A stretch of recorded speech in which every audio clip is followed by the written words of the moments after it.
Silver surged 34% in a single day in the UAE. Meanwhile, in the West, that very same metal trades for roughly half the price, same ounce. Two totally different realities. One market prints $72. Another blasts $127. This isn't a glitch. It isn't a brief anomaly. It's the sound of a global system cracking in real time.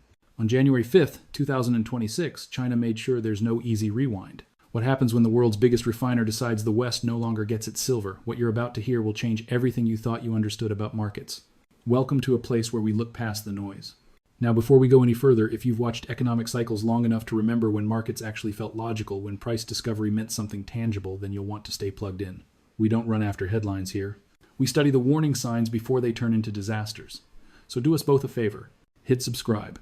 Think of it as saving the one source that won't waste your decades of experience on surface-level distractions, and tell us this: where are you watching from right now? Drop your country in the comments, because what's happening to silver is happening everywhere, but not everyone sees it yet. In a single trading session in the United Arab Emirates, silver did what should be impossible in a connected global marketplace. The price leapt from $95 to $127.45 an ounce, a 34% gain in just 24 hours.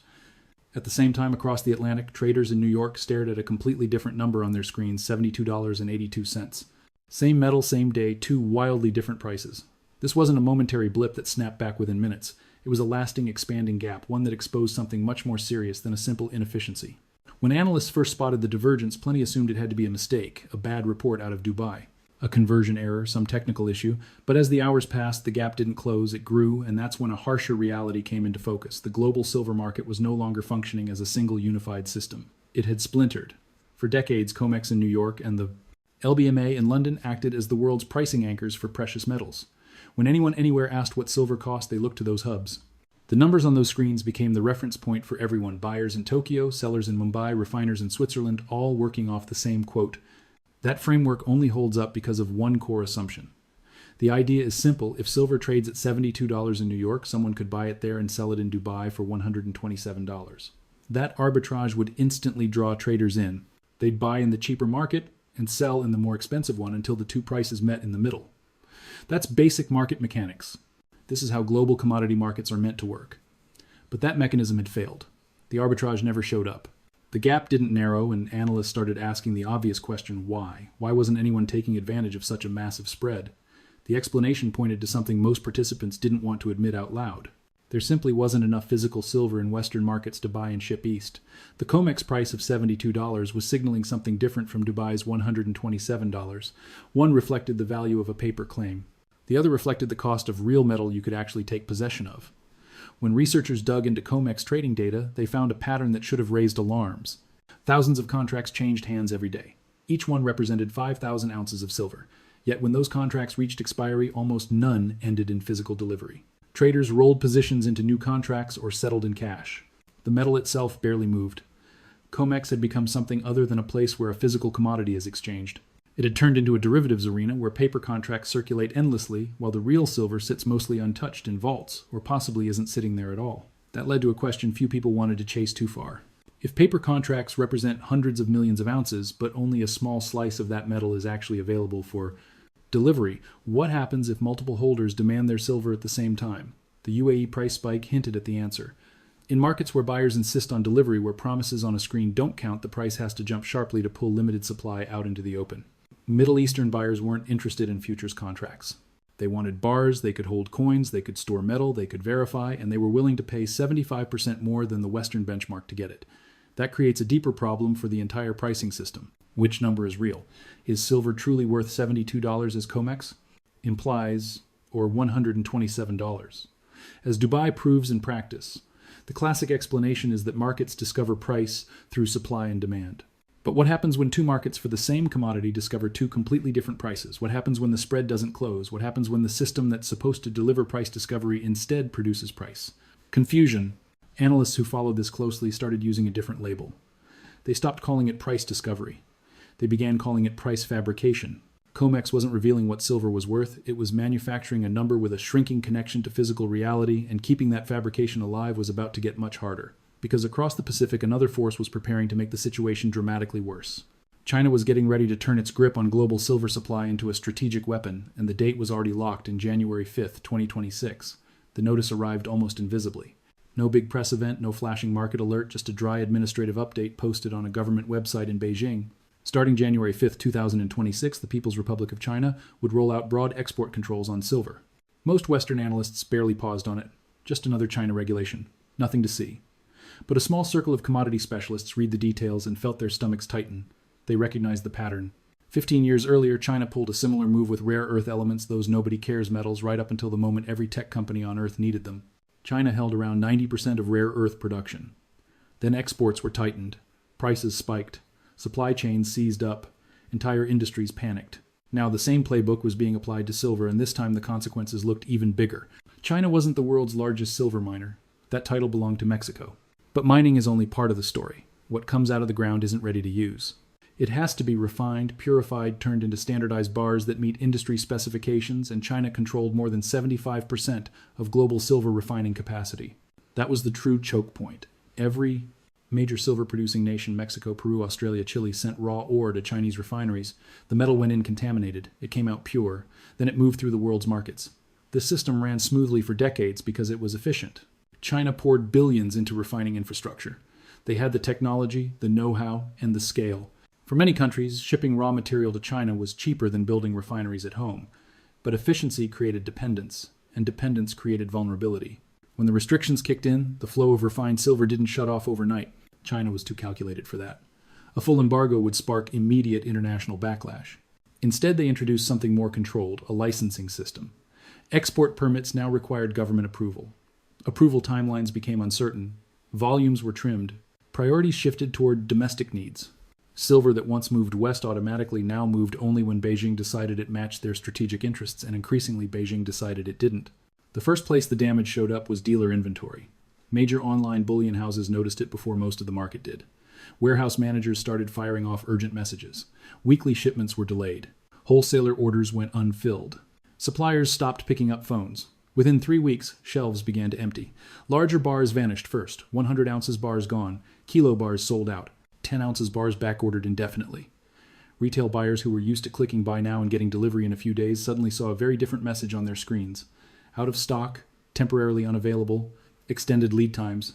Then smaller dealers started posting warnings too. Monument Metals, a mid-sized retailer with a loyal following, showed sold out across nearly every silver category. Texas Precious Metals reported the same kind of shortages. SD Bullion pushed delivery estimates from 1 week to 6 weeks, then 8 weeks, then call for availability. But here's the part that didn't make sense. While physical metal was disappearing from shelves and warehouse racks, COMEX was telling a completely different story. The exchange data implied silver was plentiful.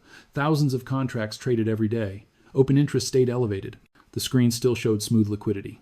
Everything looked healthy, except it had stopped being connected to real metal.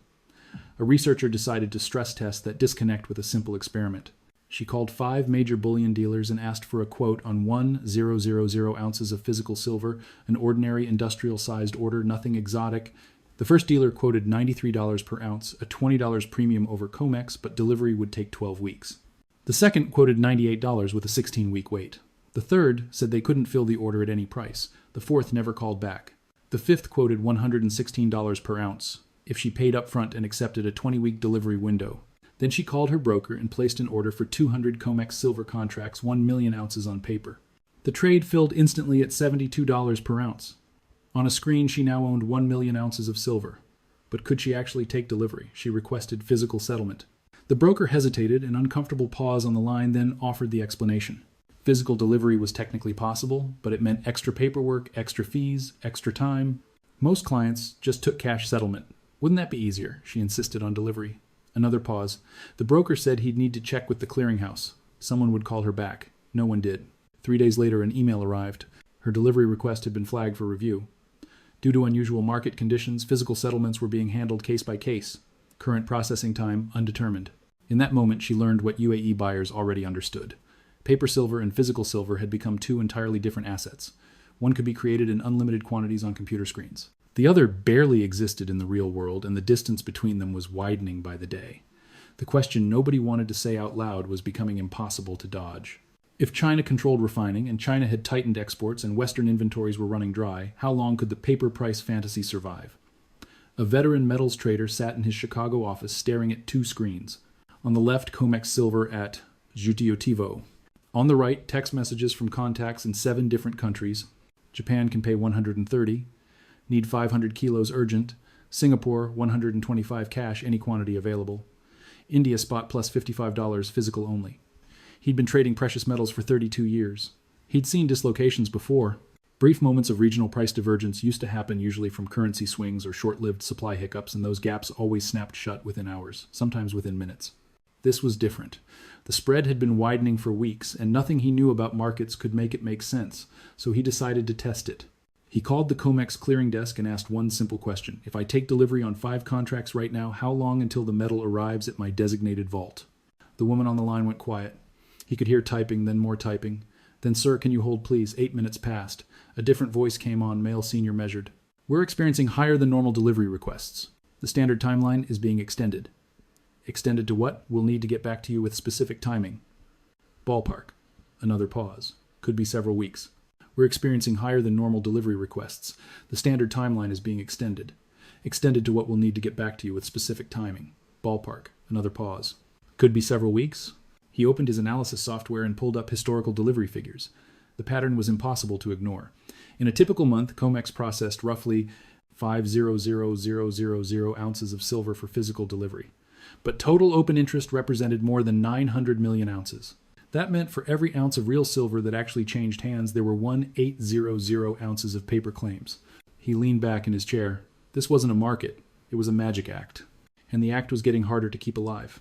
Across the Atlantic, a regulatory analyst in London was finding something just as unsettling. She'd been assigned to review LBMA vault reporting data routine compliance work, usually dull. But this month, the numbers didn't line up. According to LBMA's published reports, their vaults held about 35000 tons of silver, roughly 1 billion ounces. Enough to back the paper claims barely. But then she noticed a detail buried in the footnotes. A meaningful portion of that silver was listed as allocated, already owned by specific entities and not available for general market delivery. When she removed the allocated metal, the available inventory fell to around 200 million ounces, still a big number. But then she cross-checked that against outstanding derivative exposure across global exchanges. Paper claims totaled nearly 4 billion ounces. Her calculator spit out something absurd. For every ounce of deliverable physical silver, there were 20 ounces of paper promises. She rechecked the math 3 times. Same answer. She sent a carefully worded email to her supervisor. The reply came back within an hour. These discrepancies are known. The system relies on the assumption that most contracts settle in cash rather than physical delivery. This is standard practice across commodity markets. Standard practice. The phrase kept echoing in her head. What they called standard practice looked exactly like what banking regulators call fractional reserve.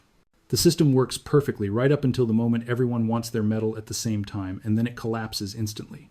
She thought back to 2008, the financial crisis that nearly broke the global banking system. Banks made more promises than they could honor. When everyone tried to pull funds at once, the structure gave way. Was the silver market running on the same kind of logic? Meanwhile, in a research office at a major university, an economics professor was building a statistical model. He wanted to understand how price suppression could work in practice. The theory said it couldn't last, because market forces eventually win. But his dataset pointed in another direction. Every time silver started climbing sharply, massive sell orders suddenly hit the futures market. Not normal selling, not profit-taking from longs. Huge concentrated dumps that overwhelmed buy-side demand. These orders didn't behave like real traders. Normal participants try to get the best possible price, splitting large positions and unloading gradually. These orders did the opposite. They looked engineered to smash price, often during low liquidity windows. Often during low liquidity windows Asian evening hours, European pre-market stretches moments when a single large sell order would do maximum damage. He ran the probabilities on the pattern occurring naturally. The odds were so tiny they were basically zero. Someone was systematically suppressing silver. The question was who? And even more important, why? The answer might be hidden in an old chapter of financial history. From 1961 to 1968, central banks ran something called the London Gold Pool. 8 countries worked together to hold down the gold price. They did it by selling gold from reserves whenever prices rose too far. For 7 years it worked. Gold stayed pinned at $35 an ounce. But in 1968, demand overwhelmed supply. The pool broke. Gold surged immediately, and within a few years it was up more than 20-fold. The professor saw the parallels: different metal, different era. The key difference was simple. In 1968, central banks had real gold to sell. In 2026, whoever was leaning on silver didn't appear to have the physical metal. They only had paper contracts and paper burns. A commodity analyst in Dubai wrote a report that never saw daylight. His employer, a major financial institution, killed it before it could circulate. Too inflammatory, they said, too speculative. But what he documented was hard to dismiss. He tracked every major silver price decline over the last 18 months, then cross-referenced those drops against COMEX trading data. In 73% of cases, the sell-off was triggered by a single entity. Same pattern, same order size, same timing. When he tried to identify who was behind it, he hit a wall. The trades ran through multiple intermediary accounts deliberately masked, but the trading fingerprint was identical. One entity, or maybe a coordinated group, seemed to have an endless ability to sell silver they probably didn't even have. His report ended with a single sentence his employer refused to let him publish. The COMEX silver price does not reflect market discovery. It reflects market manipulation on a scale that will inevitably end in systemic failure. That failure was closer than anyone understood. A supply chain manager at a major solar panel manufacturer received an email that made her blood run cold. Subject line, Silver Procurement Urgent Status Update. Their primary supplier, the one they'd depended on for 8 years, was terminating the contract, not renegotiating, not raising prices, terminating. The supplier explained they could no longer guarantee delivery at any price. Their Chinese refinery partners had stopped accepting new orders from international clients. Existing commitments would be honored. After that, nothing. She immediately called their backup supplier. Same story. A third supplier, same story again. Within 48 hours, she'd contacted every silver supplier in their network, 17 companies in total. 15 said they couldn't help. 2 said they might provide limited quantities at triple the previous contract price. No guarantee on delivery timing, and payment required 90 days in advance. She ran the numbers. Tripling silver costs would add $43 to the manufacturing cost of each solar panel. Their profit margin was $38 per unit. The conclusion was simple and brutal. They couldn't make solar panels at a profit anymore. And they weren't the only ones.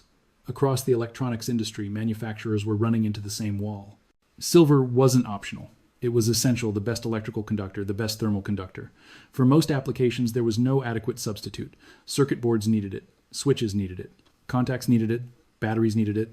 Without silver, modern electronics can't be manufactured. But the metal wasn't available, or more accurately, it was only available at prices that made production economically impossible. A hedge fund manager in New York reacted very differently. He saw opportunity. He'd been studying the silver market for 6 months, and the data told him something extreme was coming. He estimated global industrial demand at roughly 1 billion ounces per year, while total mine production was only about 850 million ounces.